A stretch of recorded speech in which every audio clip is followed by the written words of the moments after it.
솔직히 말해서 우리 대부분은 이렇게 생각하죠. 나는 은퇴하면 뭘 하고 살까? 돈 걱정 없이 좀 쉬어봤으면 좋겠다. 하지만 현실은 어떤가요? 퇴직이 가까워질수록 마음 한구석이 시리도록 불안합니다. 그 돈으로 얼마나 버틸 수 있을까? 아프면 어쩌지? 애들은 아직 돈 들어가고 나는 이제 월급도 없는데. 딱히 사치하는 것도 아닌데 월 30만 400만 원씩 그냥 빠져나가잖아요. 그렇게 생각하면 하루 종일 논다는 말이 부럽다, 못해, 화가 날 정도죠. 그런데 말입니다. 진짜로 있어요. 퇴직 후 하루 종일 놀면서도 불안은커녕 더 자유롭게 사는 56세 남자. 그는 도대체 어떻게 그게 가능했을까요? 오늘은 그 이야기를 들려드리려 해요. 아마 이 글을 다 읽고 나면 당신도 그렇게 살 수 있는 사람이 될 준비를 시작할 수 있을 겁니다. 56세에 퇴직하고도 돈 걱정이 없다. 현실 속 인생 역전 사례. 그 주인공 박영수 씨가며 20대 후반에 대기업 영업직으로 입사해 쉼없이 달렸습니다. 연봉은 좋았지만 워낙 스트레스가 심한 일이다 보니 늘 퇴사를 꿈꿨어요. 하지만 그는 퇴직 전에 아주 치밀하게 준비를 해뒀습니다. 은퇴 전 마지막 5년간은 지출을 확 줄이고 투자, 수익률을 4%대로 유지할 수 있는 자산 설계를 해뒀어요. 결국 56세에 퇴직하면서 12억 정도의 자산을 확보했고 이 중 6억은 안정적인 월지급식 금융상품에 나머지는 임대 수익이 나오는 부동산으로 배분했습니다. 결과요? 지금 그는 월 500만 원 정도의 현금 흐름을 확보한 상태로 하루 종일 자유롭게 삽니다. 아침에 느긋하게 일어나서 테니스 치고 오후엔 동네 도서관이나 카페에서 책 보거나 유튜브 편집을 배워요. 무언가 돈을 벌기 위해가 아니라 그냥 하고 싶어서 하는 인생이죠. 그럼 어떻게 준비해야 할까요? 전문가의 시선에서 본 전략. 사람들이 흔히 저지르는 착각이 있어요. 은퇴 자금은 딱 얼마 있어야 한다. 하지만 정말 중요한 건 총액이 아니라 월 현금 흐름이에요. 은퇴 후 삶은 마라톤입니다. 수명이 늘어난 요즘엔 90세, 100세까지도 바라보죠. 그런데 65세에 은퇴했다면 3035년을 소득 없이 살아야 한다는 뜻입니다. 그래서 총 자산이 얼마냐 보다. 매달 안정적으로 들어오는 돈이 얼마나 되느냐가 핵심이에요. 예를 들어볼게요. 월 500만 원을 쓸 계획이라면 연간 6천만 원, 30년이면 총 18억 원이 필요한 셈입니다. 하지만 그걸 꼭 쌓아둬야 하는 건 아니에요. 연 4% 수익률이 나는 자산 배분만 잘해도 1213억으로 충분히 커버할 수 있는 구조를 만들 수 있습니다. 그리고 중요한 건 이걸 퇴직하고 나서 고민하면 너무 늦다는 거예요. 퇴직 510년 전부터 구체적인 자산 흐름을 설계해야 합니다. 그 시기에 따라 가능한 전략도 다르죠. 사례 2 공무원 아내, 자영업 남편 은퇴가 두려웠던 50대 부부. 두 번째 이야기는 박순애 54의 재문 57 부부의 사례입니다.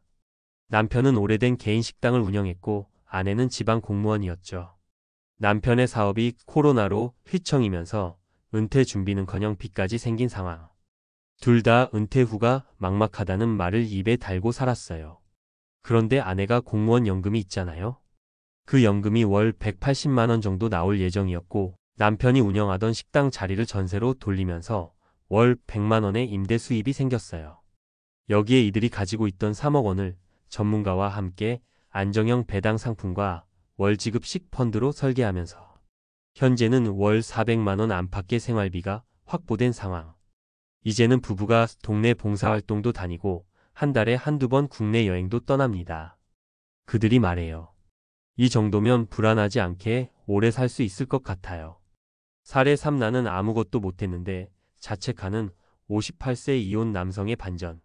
세 번째는 조금 다른 이야기예요. 이철수 씨 58세, 이혼 후 혼자 거주는 퇴직금 포함 자산이 3억 정도였어요. 대출도 있었고 자녀에게 들어간 교육비로 모아둔 돈이 거의 없었죠. 한때는 난 그냥 알바나 하다 죽겠지라고 자포자기했답니다. 그런데 그가 변한 계기는 은퇴 설계 강의에서 들은 말 한마디였어요. 당신의 자산은 크지 않아도 고정비만 낮추면 충분히 버틸 수 있다. 그는 바로 전셋집을 전환해 소형 오피스텔 매입 후 주거 안정성을 확보했고 생활비 구조를 확 줄여 월 180만 원 정도로 생활이 가능하도록 리셋했어요. 그리고 국민연금 예상 수령액이 월 110만 원, 남은 자산 1.5억은 우량 배당주와 채권으로 꾸려 월 70만 원 정도 현금 흐름 확보. 물론 박영수 씨처럼 하루 종일 논다 수준은 아니지만 매일 공원 산책하고 도서관에서 글 쓰고 동네 평생교육원에서 사진 배운다고 해요. 그는 말합니다. 지금이 내 인생에서 가장 여유로운 시간 같아요.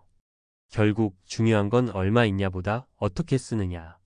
우리 대부분은 난 돈이 없어서 못 쉰다고 생각하지만 정말 중요한 건 내 삶을 어떻게 설계하느냐입니다. 박영수 씨처럼 수억의 자산으로 넉넉하게 노후를 즐기는 사람도 있지만 박순애 부부처럼 연금과 임대 수익을 조합하거나 이철수 씨처럼 생활 구조를 바꿔서 안정감을 확보한 사람도 있습니다. 공통점이 뭔지 아세요? 불안에 끌려가지 않고 자기 삶의 방향을 주도했다는 거예요. 지금부터라도 늦지 않았어요. 혹시 지금 이 글을 읽으며 마음속으로 이렇게 생각하진 않으셨나요? 나는 너무 늦은 거 아닐까? 그렇지 않아요. 당신이 지금 50대든 60대든 방향을 바로잡는 순간이 가장 빠른 때입니다. 퇴직이란 건 단절이 아니라 새로운 삶의 시작일 수 있어요. 그 시작을 놀고 먹는 인생으로 바꾸고 싶다면 지금부터라도 현금 흐름을 중심으로 인생을 재설계해 보세요. 그리고 기억하세요. 그 누구도 처음부터 잘했던 건 아니에요. 지금부터라도 나만의 은퇴 전략을 시작하는 것, 그게 바로 앞으로의 삶을 바꾸는 첫걸음입니다. 혹시 마음속에 이런 생각이 들었다면 나도 해볼 수 있지 않을까? 그렇다면 이 글은 이미 당신의 첫 번째 준비가 되어준 셈이에요. 앞서 은퇴 후 인생 역전 사례와 감정적인 공감 서론에 이어 이번에는 전문가 관점에서 더 구체적이고 실용적인 정보를 친근한 말투로 풀어볼게요. 퇴직 후 월 500만 원씩 쓰면서도 걱정 없이 노는 삶이라니 멀게만 느껴질 수 있지만 사실 제대로 된 준비와 전략만 있다면 충분히 가능한 이야기예요. 이걸 현실로 만드는데 가장 중요한 건 자산의 흐름과 위험 관리입니다. 먼저 자산의 흐름을 구체적으로 짚어볼게요. 월 500만 원의 생활비라면 연간 6천만 원이 필요하니까 퇴직 후 30년을 산다고 가정하면 18억 원이 요구되는 것처럼 보입니다.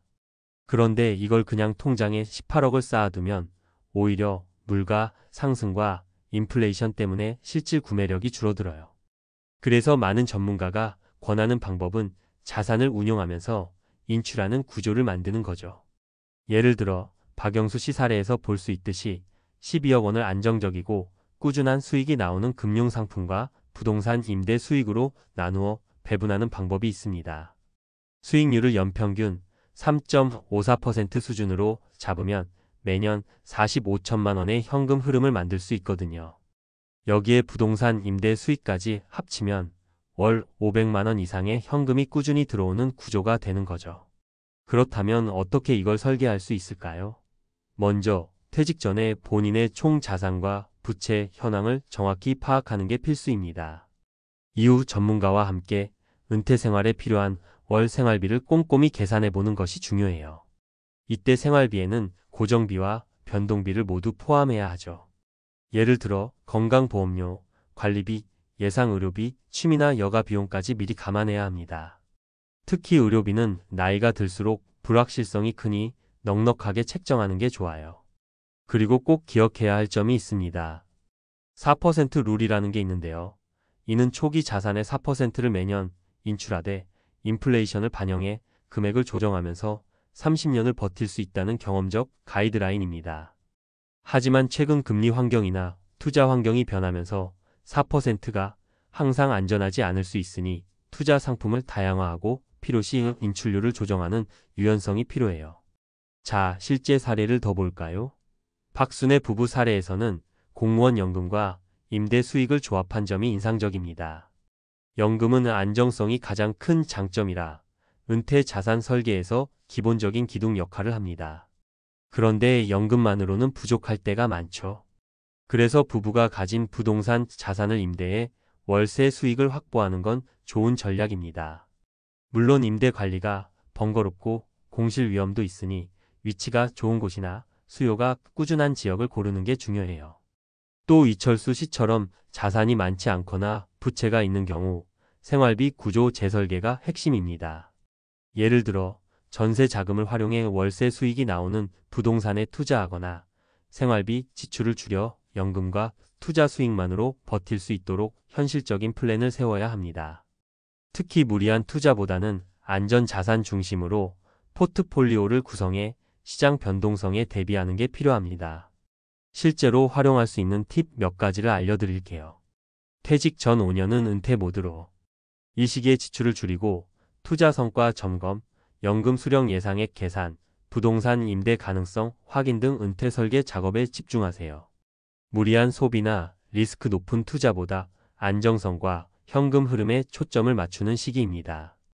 연금 투자, 임대 수익 등 다양한 수입원 확보하기. 한 가지에 의존하지 말고 공적연금, 국민연금, 퇴직연금과 금융투자, 수익, 부동산 임대 등 다각도로 현금 흐름을 만드세요. 그래야 한쪽이 흔들려도 버틸 힘이 생깁니다. 생활비는 여유 있게 책정하기. 예상보다 의료비, 생활비는 오를 수 있으니 월 지출 예상액보다 1020% 여유를 두고 준비하세요. 특히 은퇴 초기 몇 년간은 시험 기간이라 생각하고 지출 패턴을 꼼꼼히 체크해야 합니다. 투자는 장기 관점에서 분산 투자. 한두 종목에 올인하지 말고 국내외 주식, 채권, 부동산 간 균형을 맞추세요. 그리고 매년 리밸런싱으로 위험을 조절하는 습관을 들이면 좋아요. 긴급 자금은 따로 마련해 두기. 예상치 못한 의료비, 수리비 등 갑작스러운 지출에 대비해 최소 6개월치 생활비는 현금이나 예금 등 안전자산으로 따로 보유하세요. 마지막으로 주의할 점을 이야기하자면 은퇴 준비는 한 번 하고 끝이 아니라 계속 점검하고 보완하는 과정입니다. 시장 상황, 건강 상태, 가족 상황이 변할 수 있으니까요. 특히 최근처럼 금리, 물가가 불안정한 시기에는 계획을 고정시키기보다는 유연하게 조정하는 태도가 더 중요합니다. 요약하면 50대, 56세의 퇴직 후 하루 종일 노는 인생을 현실로 만드는 법은 단순히 돈이 많다가 아니라 안정적이고 지속 가능한 월 현금 흐름과 위험 분산된 자산 구조를 만드는 것입니다. 이 과정에서 금융 전문가, 세무사, 부동산 전문가와 꾸준히 상담하면서 나만의 맞춤형 계획을 세우는 게 가장 큰 도움이 될 거예요. 어떤가요? 생각보다 어렵지 않죠? 나도 저렇게 살 수 있겠다는 느낌이 들면 벌써 반은 성공한 거나 마찬가지예요. 작은 준비부터 차근차근 시작해 보세요.